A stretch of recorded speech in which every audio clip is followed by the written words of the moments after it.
Hi, it's Liz here from the Herb Guide, showing you how to make a slow cooker tuna lasagna.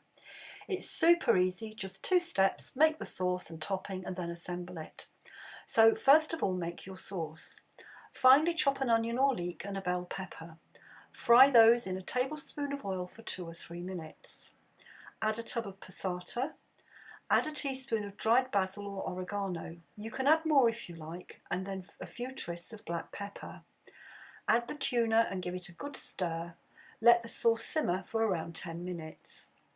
Meanwhile, mix together a tub of cream cheese and grated hard cheese such as cheddar. This is much easier than making a cheese sauce. The quantities are in the box below. Spray the inside of the slow cooker with oil. Assemble the lasagna by putting a spoon of sauce on the bottom, then a layer of lasagna sheets.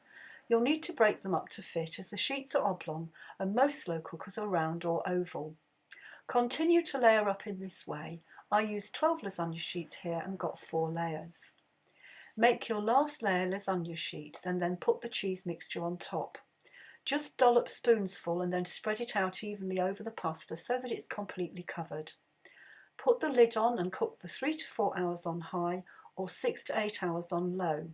This was really tasty, so easy to cook and economical. It saves putting the oven on for one dish. You can add some defrosted shrimp or use a bag of mixed seafood to make a seafood lasagna.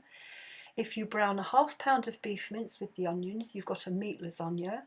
If you add some chopped mushroom, diced sweet potatoes, squash or any other veggies of your choice, you've got a vegetable lasagna.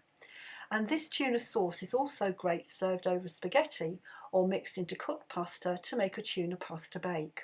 One recipe, so many options. That's what I love about cooking. So thanks for watching. I hope you found the video useful. Give me a thumbs up, leave a comment, subscribe. Come visit me at the Herb Guide and let me take the mystery out of herbs for you. See you next time.